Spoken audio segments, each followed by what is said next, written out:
Good evening. The Chair and the Deputy Chair of the Standing Committee on Human Services are not able to be here for the meeting tonight, so it's my duty as the committee clerk to preside over the election of an acting chair for today's meeting. First, I'll ask for nominations. Once there are no more nominations, I'll ask a member to move a motion to have the committee member preside as acting chair. I'll now call for nominations for the position of acting chair. Mr. Fayez? I nominate Mr. Cox. Are there any further nominations? Seeing none, I'd ask a member to move the motion.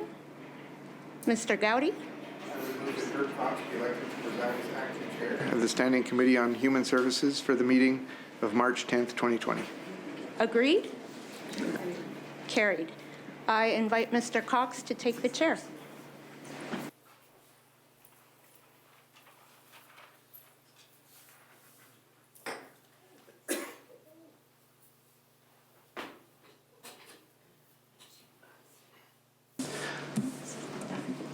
Okay, thank you for that, and welcome everyone to the Standing Committee on Human Services.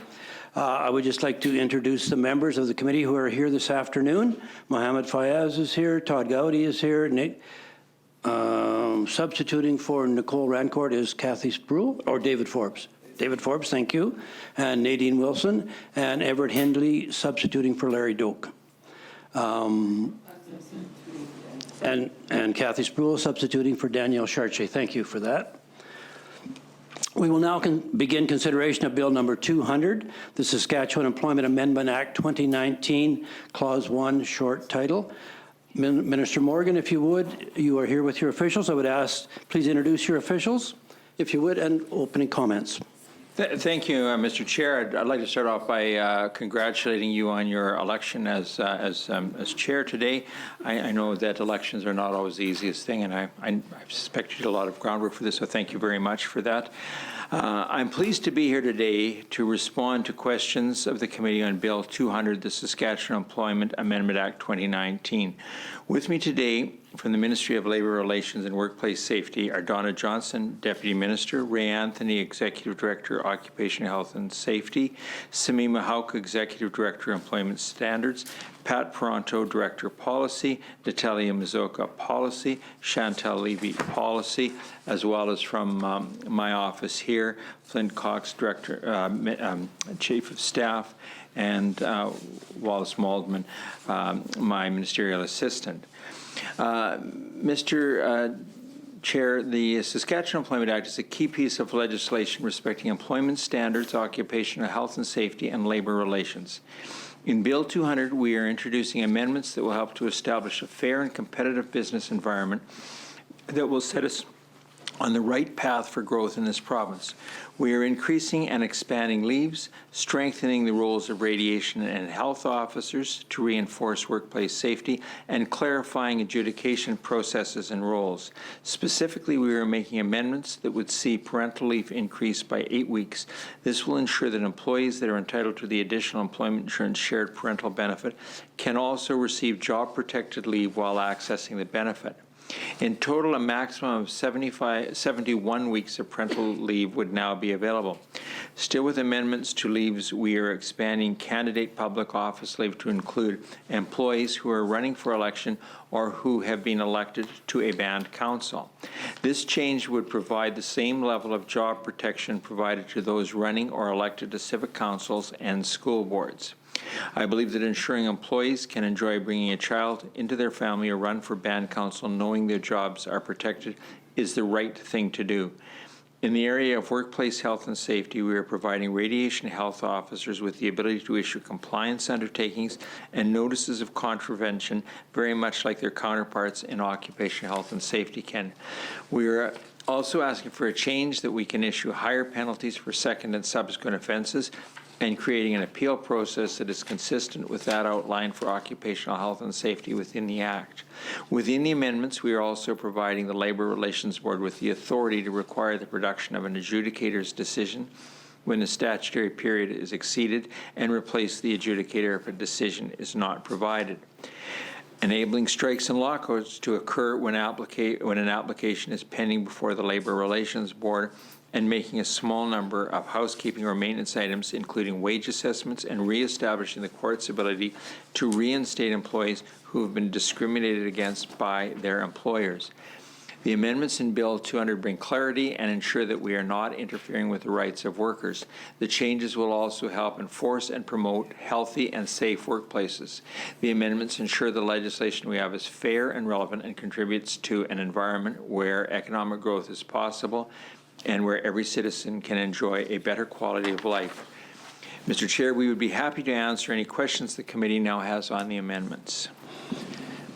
Thank you, Minister, and I would just like to also thank your ministry officials for coming over half an hour early. Thank you for accommodating. And I would just ask that when you speak for the first time, if you would please identify yourself. Are there any questions from the committee? Mr. Forbes? Thank you. I have a few questions, and I too appreciate the accommodation coming over a little early, and we'll go from there. So right off the bat, the leaves, the parental leave, this is something that was spurred on by a federal change in law. And so it's just a matter of fact of bringing it into line with what's happening across Canada. Is that correct? Yes, it is. We've been really careful that when there has been an increase to the employment insurance provisions, that we would move our legislation lockstep to ensure that while a person is using the leave, that their job is protected. So, yes. Are there any other leaves that are outstanding that the feds have in place, or? This is all of them. This is all. Good, thank you. Now, in terms of the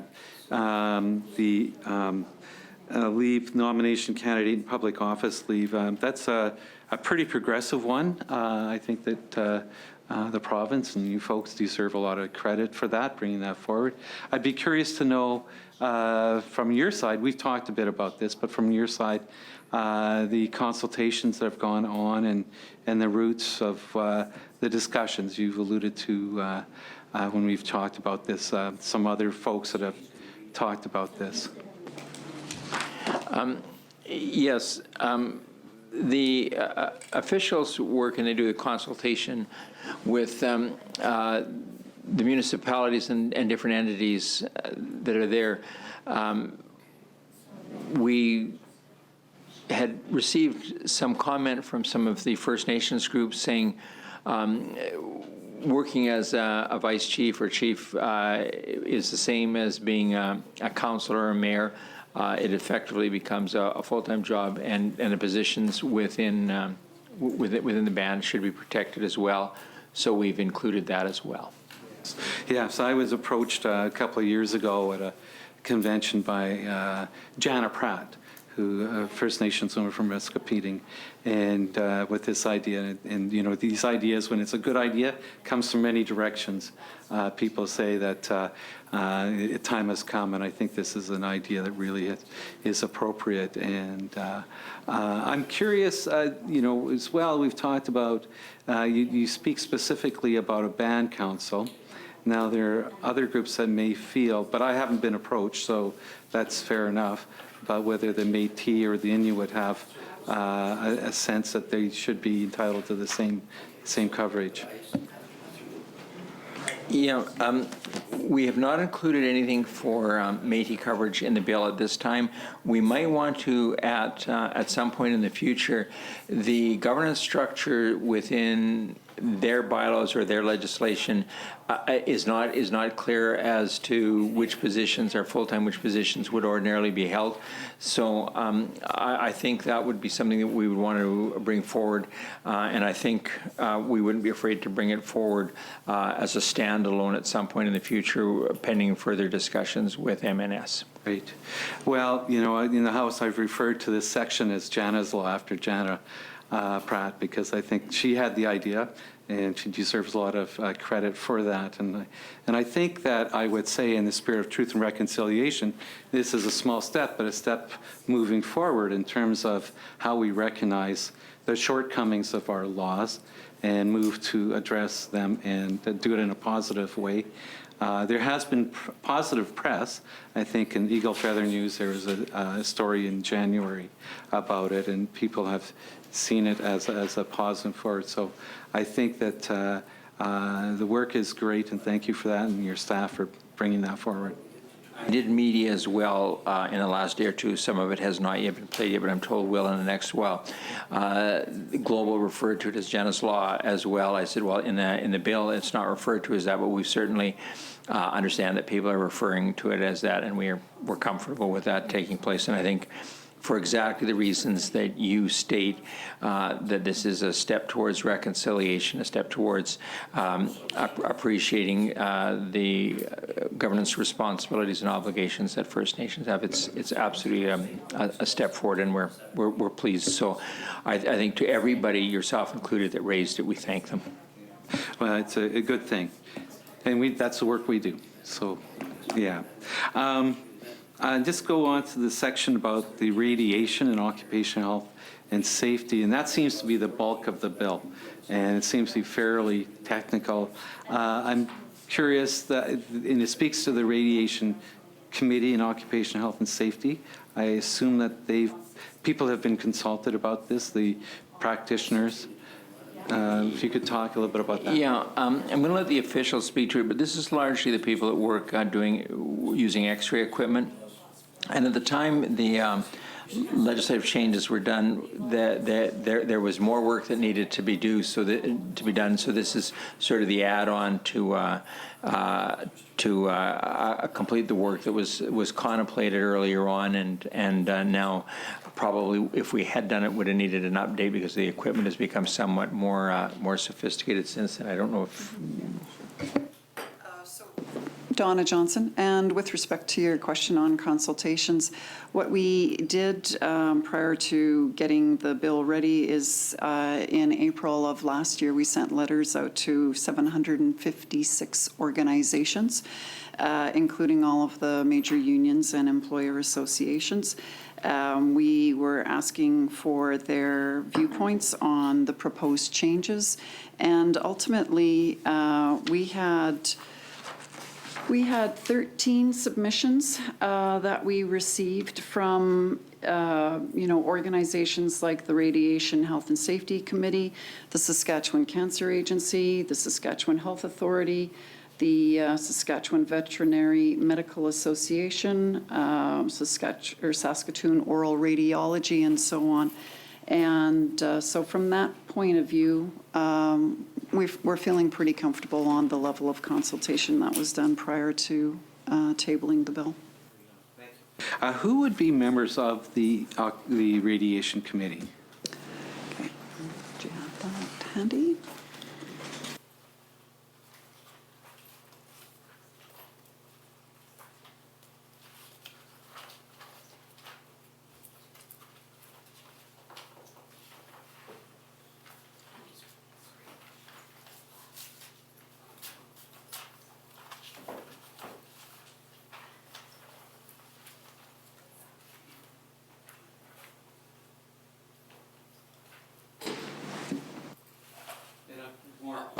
We'll give you a copy of the list, but it's there's not that many names on it. Gavin Cranmere Sargason, Shazia Tahir Mahmood, Sheldon Weeb, Tim J. McCauley, Richard Bohe, Mark Sherwood, Jill Newstead, Angel, Carrie K.R. Babcock, Brenda Locke, Brent Preston, and Kimberly Treon. They're all Saskatoon or Regina people. I'm wondering if I'm more interested with the organizations, if they represent specific organizations.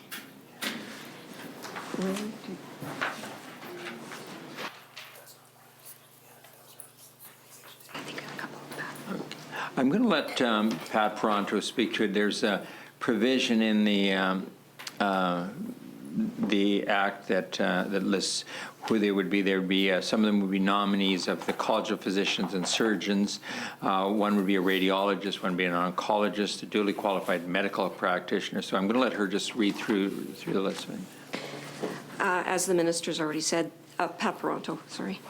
The committee is made up of the College of Physicians and Surgeons of Saskatchewan, at least one member from each, an oncologist from the same group, the Physicians and Surgeons, medical practitioners of the Physicians and Surgeons of Saskatchewan who specializes in pathology, internal medicine, or is trained in hematology, a dentist or dental surgeon from the College of Dental Surgeons, medical radiologist nominated from the Saskatchewan Association of Medical Radiation Technicians, veterinarian from the Saskatchewan Veterinary Medicine Association, and a physicist from the radiation, experienced in radiation physics, as well as somebody who's a person who has expertise or knowledge in uranium radiation protection. And we also have people that are selected from the ministry, our ministry, as well as the Ministry of Health. Just didn't mean to come here thinking about who's on that committee, but it spurs a further question because we had a reception last fall from the people who work in dental offices, their assistants, and many of them do the X-rays and that type of thing. And there seems to be a bit of a out of sync with what the dentists and, it's a bit of practice territory. And it might be, I just flagged that. They raise concerns about particularly those assistants and that their scope of practice and what they do in dental offices and how dentists can be kind of protective, and particularly when it comes to, there was one fellow up there who was working, doing home dentistry. If you had somebody who couldn't leave their home and had to do the dental work, essentially, or do a lot of it. And there seems to be some real issues in that. So I sort of flagged that for you because I'm not the expert in this, but. Would those be issues relating to radiation and the X-rays, or just in general? I'm not sure. And of course, this may be more of a health question. But it seemed to me that it's something worth exploring anyways. I don't really have a fixed opinion one way or the other, but it seems that they were doing good work, and there seemed to be a gap in dental care, and I'll leave that with you. We'll make note of it and maybe pass it on to health. Yeah, it was a very interesting discussion we had. Other than that, I think it sounds like it's a very, I have no issues. Obviously, you've covered the waterfront very well on that, so that's very good. My questions would be, the next is around the Section 6, which really deals with the bargaining, and you mentioned that there was a few parts there that, in fact, I think that, the unions may have asked for when I was doing the checking around about these, that they were supportive of these.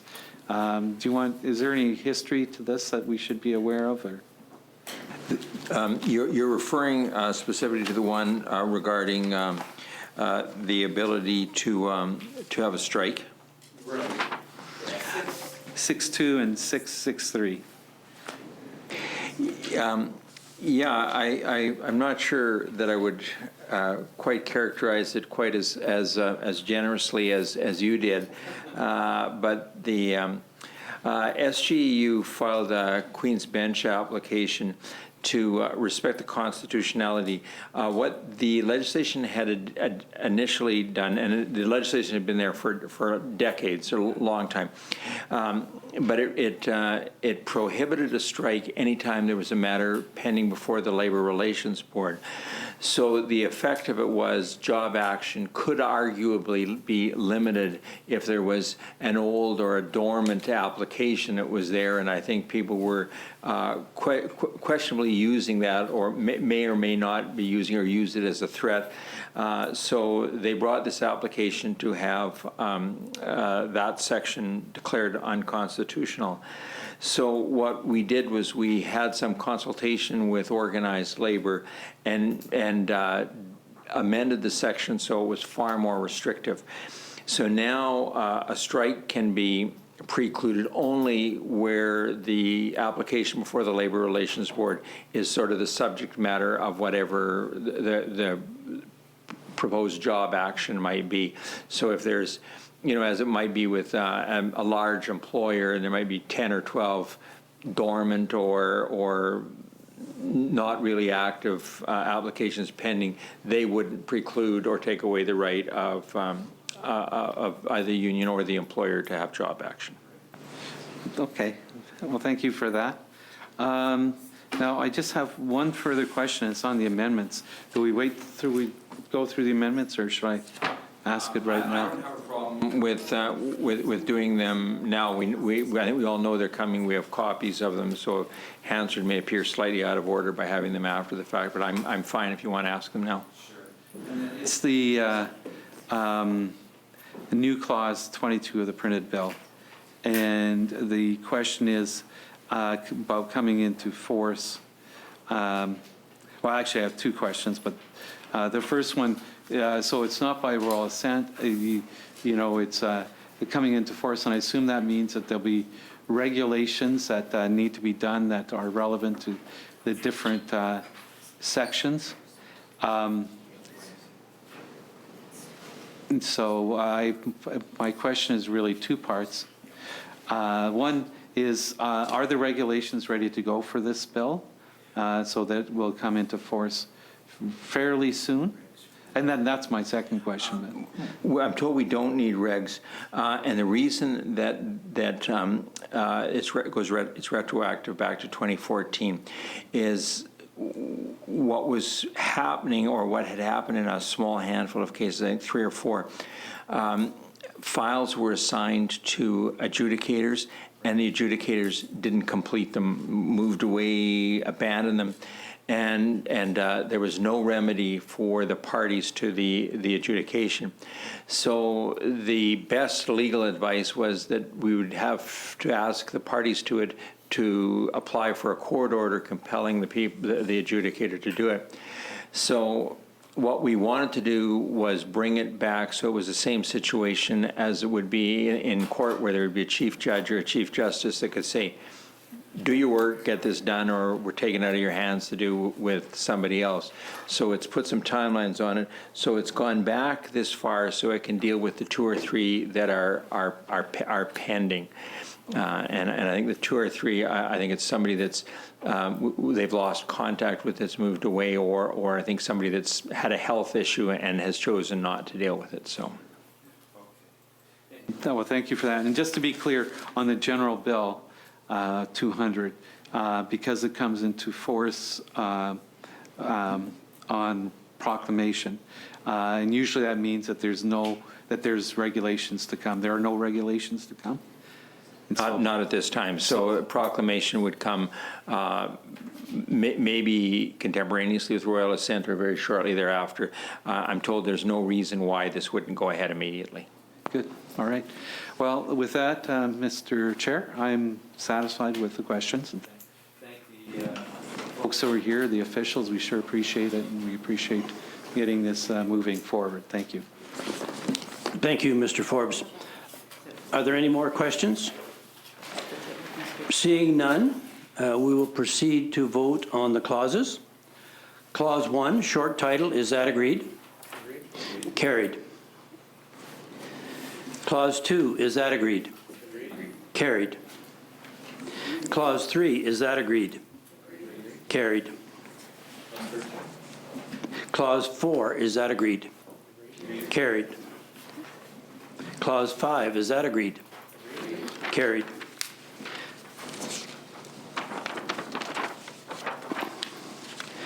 Clause 6, is that agreed? Carried. Clause 7, is that agreed? Carried. Clause 8, is that agreed? Carried. Clause 9, is that agreed? Carried. Clause 10, is that agreed? Carried. Clause 11, is that agreed? Carried. Clause 12, is that agreed? Carried. 13. Clause 13, is that agreed? Pardon me? Recognize Mr. Gowdy. I recognize Mr. Gowdy. Mr. Chair, I amend that, I recommend, I move to amend Clause 13 of the printed bill in Section 4 to 7 as being enacted by that clause. So do I- A, by striking out subsection 4 and substituting the following.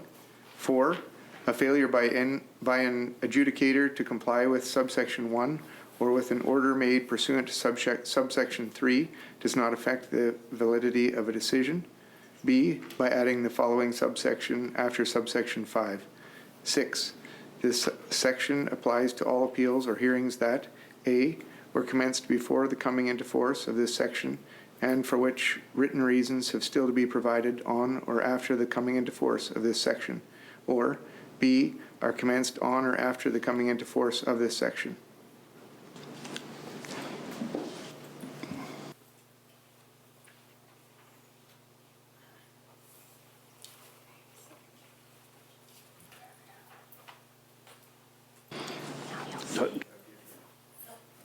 Have to say.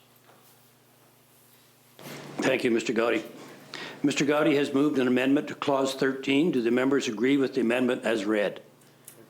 Carried. Okay, so sign this and write carry.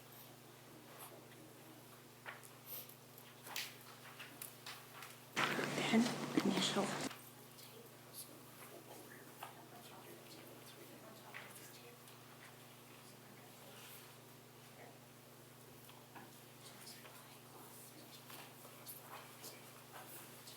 And then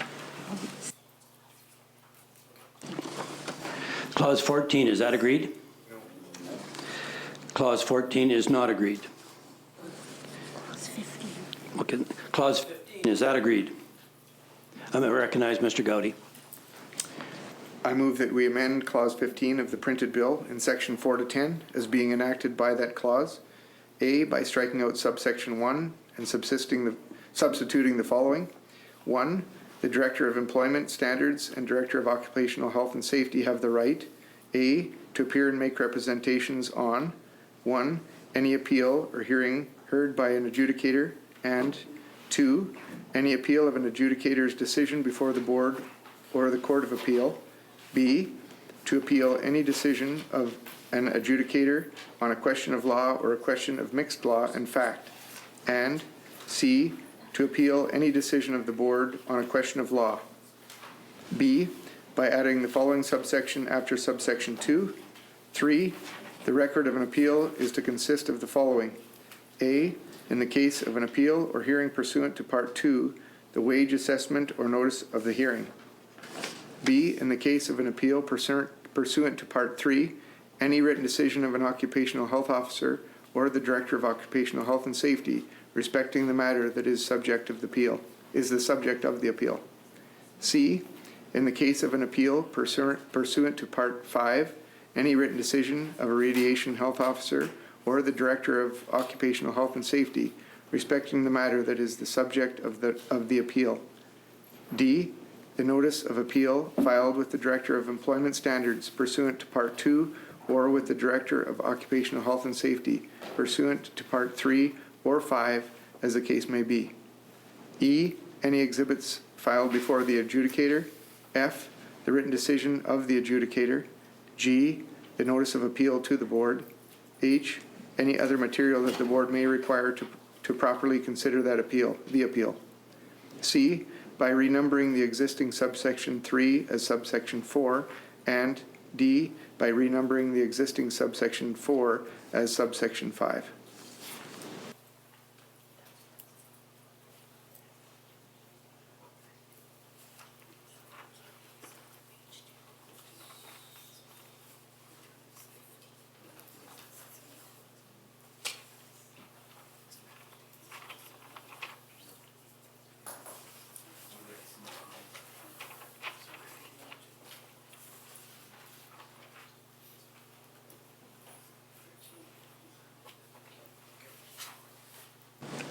Okay, Mr. Gowdy has moved an amendment to Clause 15. Do the members agree with the amendment as read?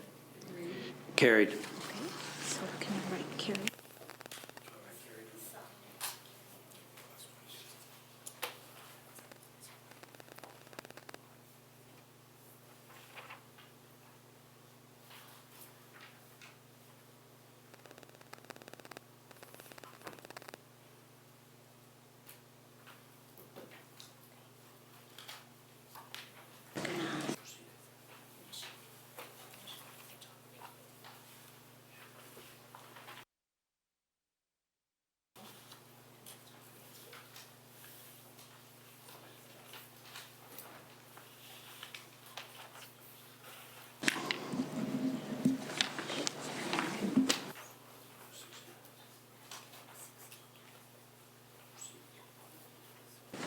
Okay, we'll proceed.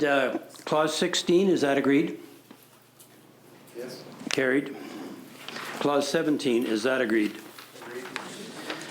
Carried. Clause 18, is that agreed? Carried. Where is 18?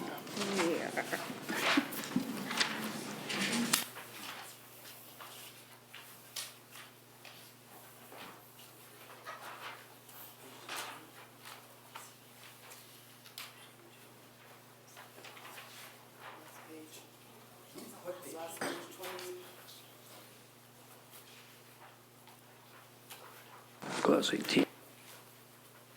Clause 19, is that agreed? Carried. Clause 20, is that agreed? Carried. Clause 21, is that agreed? Carried. Clause 22, coming into force, is that agreed? Clause 22 is not agreed. I recognize Mr. Gowdy. I move the following clauses added after Clause 21, coming into force 22. Oh, we do 14, not 22. Oh, I'm sorry. I move new Clause 14 of the printed bill, add the following clause after Clause 13 of the printed bill. Section 4-8 amended, 14(1), subsection 4-8, 2 is amended by adding or Part 5 after Part 3. 2, Clause 4-8, 3, B is repealed and the following substituted. B, serve the notice of appeal on all parties to the appeal.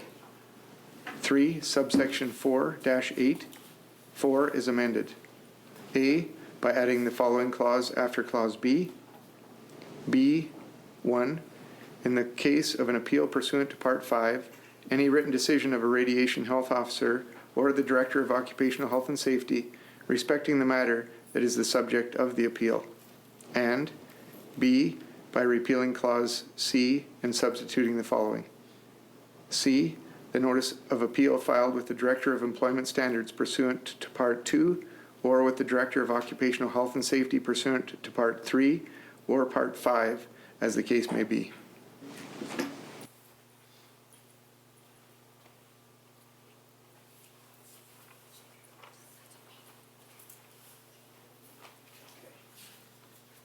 Gowdy has moved a new Clause 14. Do the members agree with the new Clause 14 as read? Carried.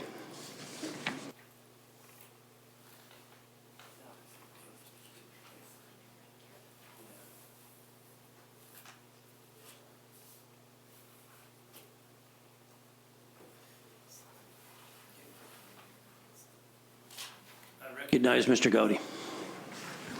I move new Clause 22 of the printed bill. The following clause is added after Clause 21. Coming into force, 22(1), subject to subsection 2. This act comes into force by order of the Lieutenant Governor in Council. 2, Section 13 of this act comes into force on assent, but is retroactive and is deemed to have been in force on and from April 29th, 2014. Mr. Gowdy has moved a new Clause 22. Do members agree with the new Clause 22 coming into force as read? Carried. Okay.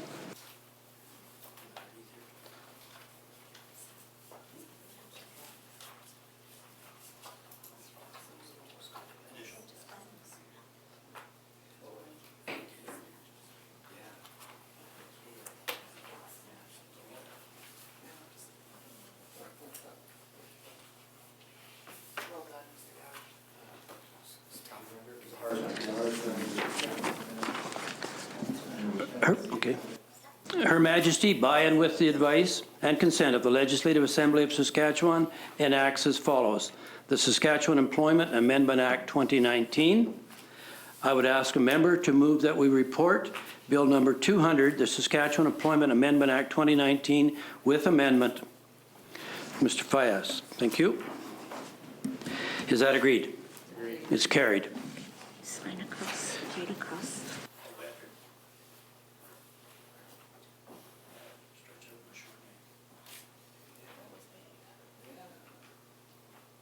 Minister, do you have any closing comments you wish to make at this time? Thank you, Mr. Chair. Yes, I'll be brief. I note that the two members from the opposition are here tonight are both not running again in the next election, and I don't know when the next election is and whether this is the last night that they may be here in committee. So I want to wish both of them the very best as they move on with career endeavors, and would like to say to both of them that I've sat in committee on both sides of them with Mr. Forbes, especially. I've sat in opposition going back to the days of the Wiener Roast tax, and we've had some times where there was sparring, but in all cases, Mr. Chair, it was for the good of the citizens of this province, and I want to thank them for the work that they provided. Now, in the event that there is no election coming up and that I'm across from them again, I will immediately seek to withdraw and apologize for the remarks that I've just given. Mr. Chair, I'd like to thank you for your work tonight and all of the committee members. I would like to thank security, folks in the building, Hansard Broadcast Services, Ledge Assembly, the people that work in the building.